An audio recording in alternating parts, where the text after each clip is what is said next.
Greetings YouTube, LMS Tactical here. I got a little bit of a drive, so I thought I'd check in. And, a lot of us have been wondering how we got to where we're at.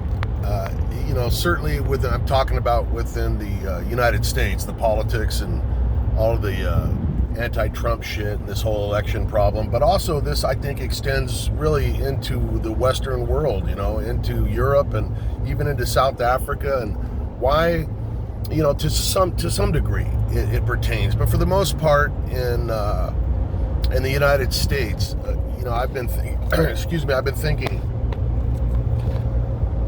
how have we arrived at such an insane time in our lives? And it's not something that can be summed up in one video or one conversation, because I think if we survive, and that's no longer a dramatic question. If we survive as a civilization, certainly as a free country, I think, 1,000 years from now, 500 years from now, people are going to live their entire lives and have careers trying to analyze and figure out exactly what the fuck went down in this era of humanity, and certainly within the U.S. And it's not traceable, and these are all my opinions, to one thing. But if you look at it and you had to grab a couple of words off the top of your head, many come to mind. One of them is accountability. We live in an era now where there is little to zero accountability to people who have disagreements with other people or disagreements with the system. And we can all point the fingers at who we think is responsible for that. Like I said, I don't think it's one entity.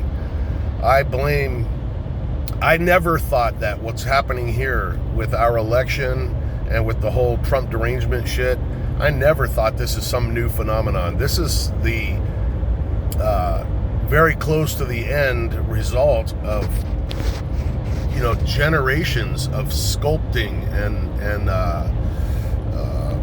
just indoctrinating people. I often say that people my age, and I'm right on the doorstep of 60, we're a write-off as far as the liberal New World Order kind of type of people, these Trump haters. We're a write-off. We're old, and we're not capable of being changed. We are who we are. We love our country. We love our system. We love law and order for the most part. Can't speak for everybody.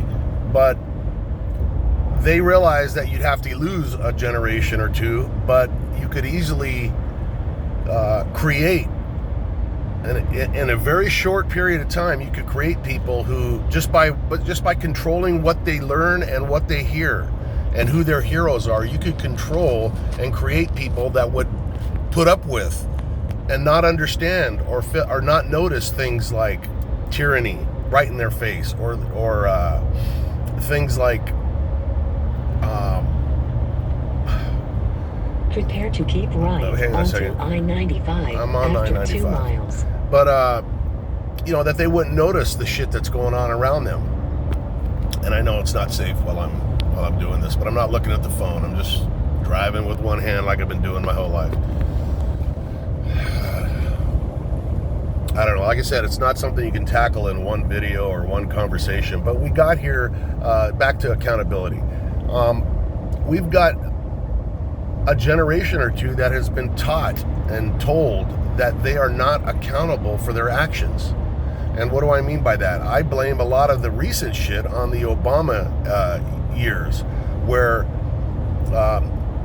it was no longer acceptable to try and explain the actions of law enforcement, for example, based on their reactions to the original actions of the criminals.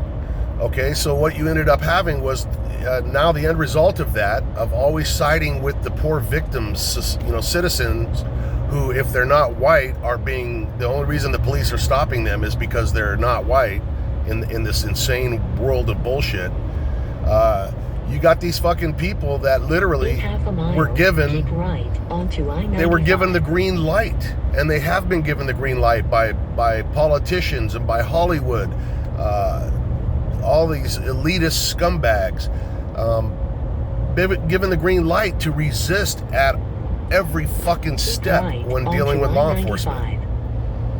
You know, and there's no consequences to anything. You know, I often say that in my day as a cop, if somebody had ran up and started motherfucking me and, you know, doing this shit that these fucking people do nowadays, these punks, you know, I'd have slapped the shit out of them, and people are like, oh, well, that's abuse of power, and that's abuse of power. You know what, man? After 1.9 miles. You either have a country, a society that has rule of law, or you have total chaos. You can't have it both ways. And you know what? Laws and rules have always been flexible. There's the letter or the spirit of the law versus the letter of the law. You know, when I say that, half the time I'm being facetious when I say I would have smacked the shit out of them, because back in those days you didn't have to, because there was an understanding that you had certain expectations as a citizen when you were dealing with the police. And that you also had the expectation that you weren't going to have your rights violated. But you also were smart enough to know, because you had been taught properly, that if your rights were violated, that you did not hold court at the scene of the incident. You know, there's a huge misunderstanding, since we're talking about, you know, police relations now.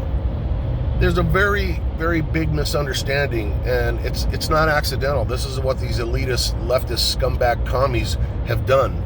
They've caused young people to be ignorant, very ignorant on this. People think that you have to be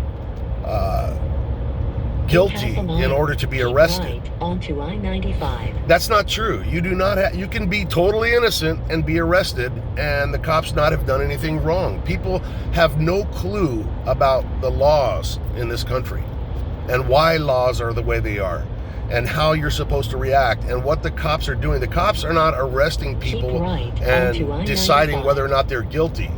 They have to follow certain rules, and I'm not going to give a law class here, but the basics are you got to have reasonable suspicion, blah, blah, blah. The stop, the detention, all of that has to meet a certain criteria.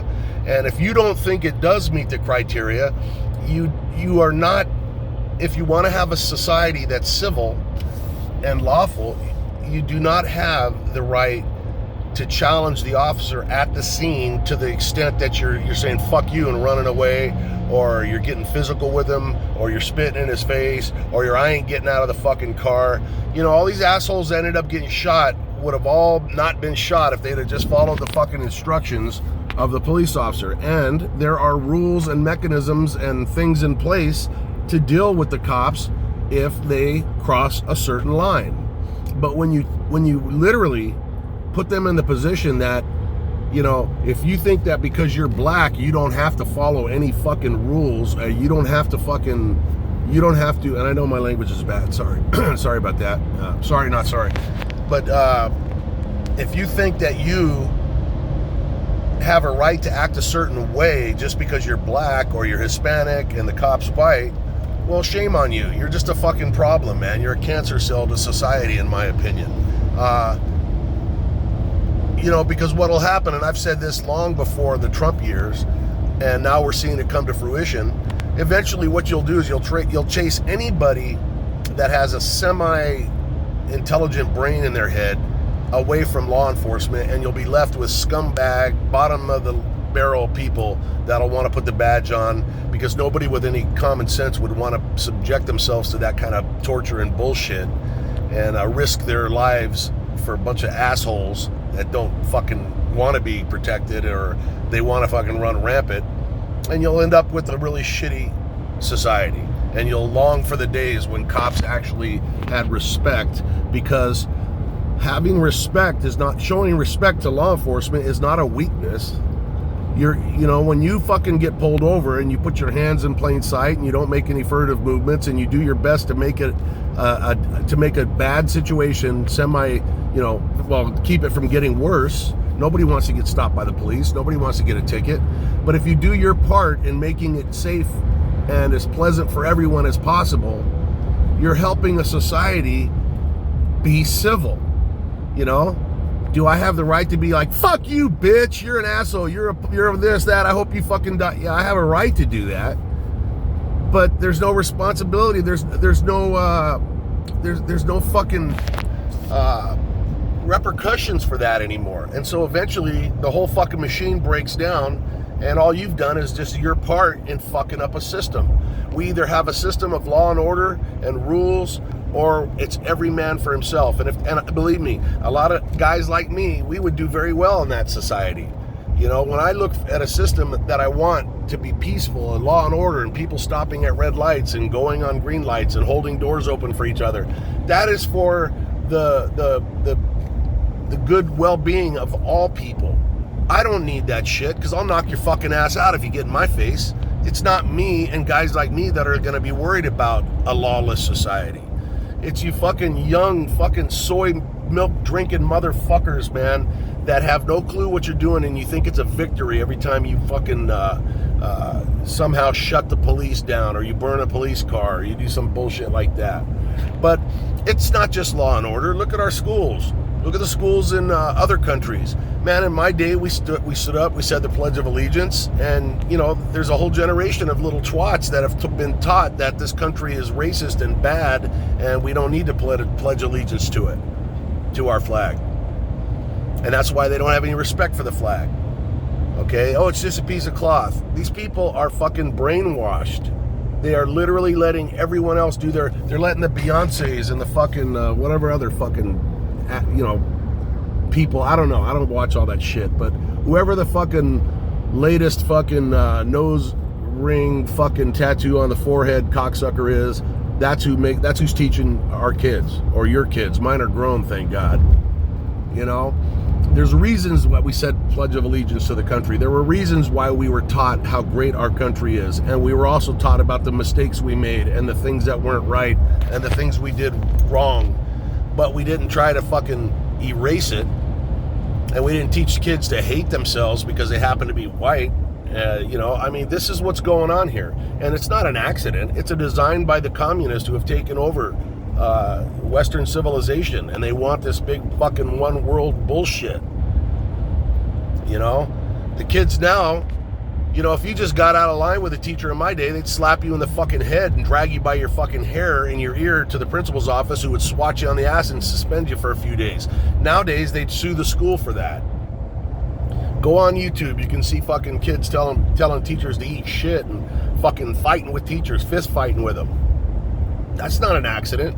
Humanity didn't evolve into that shit or devolve into that. This was orchestrated and created by liberals, because liberals are the party of no consequences. And that's why this whole election thing doesn't bother them. It's win at all costs. The fact that people, there's more than enough evidence that these elections were not fair, and that there was massive cheating, and that should bother anybody regardless of party. But you know, the liberals think like they're fucking like they're kings and queens, like that bitch Clinton. You know, there is only the fight, and like Karl Marx, the great fucking communist, these heroes of theirs, you know, that the end justifies the means. That is absolute horseshit. And these useful idiots that run around and beat up fucking people that went to a Trump rally, you know, some old man in a wheelchair, and all these people, families, just terrorizing them.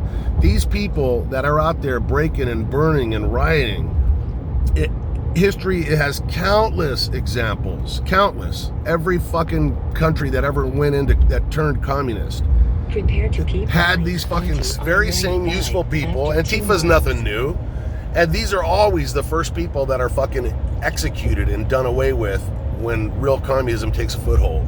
Because the governments then realize that those people are fucking so stupid, they got manipulated into destroying their own fucking country, so we don't have any use for them, and they get rid of you. Just, you know, but these people don't fucking understand that. And we've also let our kids be just dumbed down to the point where I can't handle it anymore. I watched another one the other day where they're interviewing fucking Harvard people and shit, and they're going up to these students, man, at these Ivy League universities, and the question was, who bombed Pearl Harbor? And these motherfuckers paying all this money for this education that ain't worth shit. We're saying shit like Bin Laden, was it Vietnam? You know, they don't know anything about history, and it's not because they're stupid, it's because they are deliberately being dumbed down and being molded into good little fucking Nazis. And that's what they're going to be. Good little Nazi fucking card-carrying party members. And yet they look at guys like you and me that love our flag and love our country and have the audacity to fucking love our president as if we're the fucking problem. And man, oh man, the only good part about this entire thing is that someday, long after I'm gone, some of these fucking people, some of these people are gonna live long enough to fucking literally be on their knees, fucking probably in some sort of custody, and fucking realize just how stupid they were back when they fought on the wrong side of history. That's beautiful. But anyways, that's it. I'm gonna let you guys go. I gotta focus on my drive, but hopefully I didn't ramble too much. You guys stay safe. I'll do another video ASAP. In the meantime, stay safe. I'm out.